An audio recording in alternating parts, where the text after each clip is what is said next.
The book of James, it really just starts with a bang. It's this short, super powerful letter, and it's written for people who are under a whole lot of pressure.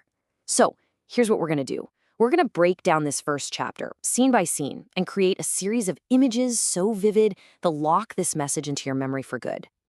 The chapter kicks off with a question that just flips our whole perspective on hardship upside down. Seriously, think about this. What if that huge struggle you're facing right now, what if it isn't a setback at all, but actually a setup for something amazing? That's the core idea James wants us to wrestle with from the very first moment. All right, let's dive into section 1, verses 1 through 4. We're going to meet the author, James, and man, he does not waste any time. He gets right to his main point: how to find strength and, even joy right in the middle of a test. So, verse 1, we meet our guide, James. He calls himself a bondservant, basically a willing servant. Now, picture who he's writing to. They're described as scattered abroad. Think of them almost like refugees, far from home, facing who knows what.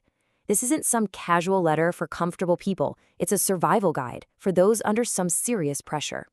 And now for verse 2, which is just one of the most radical things you'll read. Count it all joy when you face trials. It sounds impossible, right? But James explains why. Verse 3 tells us that the testing of your faith, it produces endurance. So picture this. The raw material of your faith is in the fire. The trial isn't the fire itself. It's the blacksmith's hammer striking that glowing metal. Every single blow isn't meant to destroy it, but to shape it. And then in verse 4, we see the whole point. Let that shaping process finish its work so you can become perfect and complete. The final image in your head should be that finished sword, strong, flawless, and ready for absolutely anything. That's the end goal. Okay, that's a beautiful goal, but how do you actually survive the hammering? I mean, what happens when you feel weak or totally confused in the middle of that fire? Well, section 2, verses 5 through 11 gives us the answer. It's all about finding wisdom, pushing past doubt, and just keeping the right perspective. Verse 5 is the lifeline. If any of you lacks wisdom, let him ask of God. But get this, the key isn't just that he gives, it's how he gives, liberally and without reproach. That means generously and without making you feel dumb for asking in the first place. The image to hold on to is right here. Just open hands, receiving this golden wisdom poured out freely. It's not a deal, it's a gift. But there's a condition. Verse 6 says we have to ask in faith with no doubting, because a doubter is like a wave of the sea, just tossed around by the wind. Then verses 7 and 8 get even more specific. This person is called double-minded, unstable in everything they do. For your mental picture, don't just see a wave. See a person trying to stand with one foot in two different boats. They're being pulled in opposite directions, totally stuck. And that's exactly why they can't expect to receive anything. Now, this whole idea of perspective gets applied to our real-world status. In verse 9, James says the lowly brother, someone in a humble spot, should actually celebrate their exaltation. That means they should be proud of their high spiritual standing, no matter what their circumstances look like. The perfect image is this: tough little flower, not just surviving, but thriving in a crack in the pavement. Its beauty isn't defined by its surroundings. Now that's true glory. And now for the flip side, in verses 10 and 11. The rich are told to take pride in their humiliation, to recognize that their wealth and status are just temporary. James uses this powerful image. The rich will fade away like a flower. Verse 11 describes the scorching sun coming up, and just like that, this beautiful, expensive orchid withers away.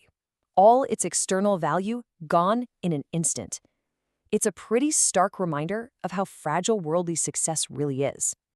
Okay, get ready for a pretty dramatic shift. In section 3, verses 12 through 18, James moves from the external pressure of trials to the internal battle of temptation.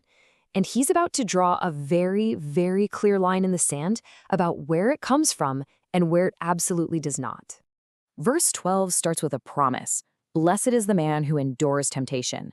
And the reward? It's the crown of life. But don't picture a king's crown of gold and jewels, no. Picture this instead, a victor's wreath, the kind they'd give to a winning athlete in the ancient games.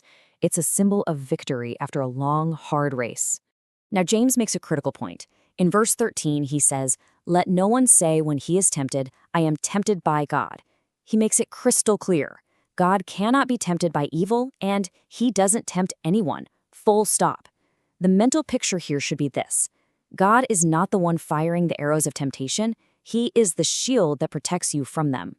So if temptation isn't from God, where's it from? Verses 14 and 15 lay out the entire cycle step by step. Step 1 from verse 14 is the lure. We are tempted when we are drawn away by our own desires and enticed. It starts inside of us. Step 2 from verse 15 is the bite. When desire has conceived, it gives birth to sin. That internal desire becomes an external action. And step 3, also in verse 15, is the end. Sin, when it is full grown, brings forth death. It's a predictable and tragic internal process. But to counter that darkness, verses 16 through 18 paint the complete opposite picture. Verse 16 commands us, do not be deceived by that cycle of death. Why? Because, as verse 17 says, every good and perfect gift is from above, coming from the Father of lights. Picture a sun that never moves, that never casts a shifting shadow. That is the consistent, unwavering goodness of God.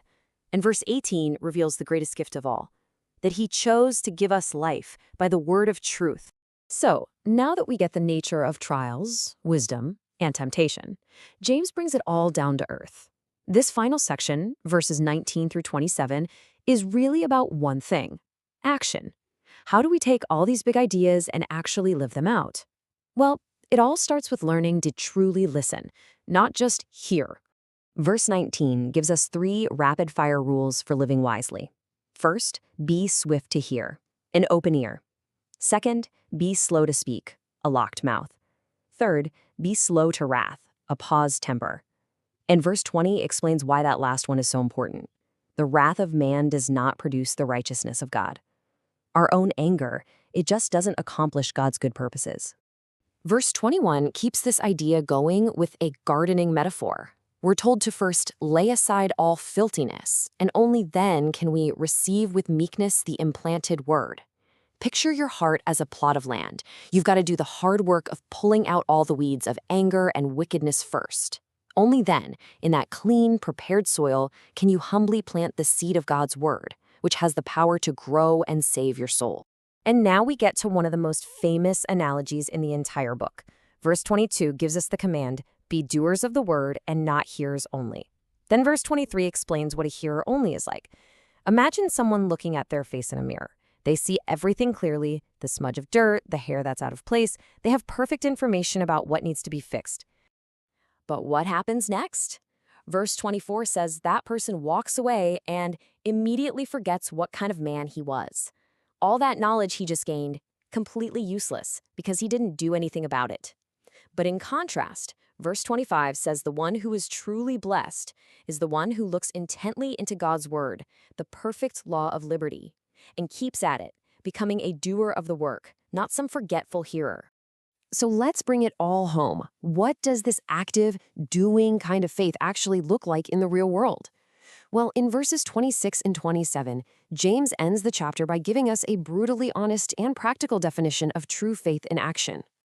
Verse 26 gives a critical test. If you think you're religious, but you don't bridle your tongue, your religion is useless. The key visual here is the bridle on a powerful horse. The tongue has immense power, right? It can build up or tear down. Without that control, all other religious activity is, well, meaningless. And finally, verse 27 gives us the bottom line. James defines pure and undefiled religion not with some complex theology, but with simple action. It really just boils down to 2 things. First, outward compassion, to visit orphans and widows in their trouble. And second, inward character, to keep oneself unspotted from the world. It's a faith that cares and a heart that stays clean. So we come right back to the mirror. Through this chapter, you've seen a reflection of what real faith looks like when it's tested. You've seen the path from a trial to perfection, from doubt to wisdom, and from just hearing to actually doing. The crucial point is, the chapter ends, but the choice begins. You've looked in the mirror. The question is, what are you going to do now?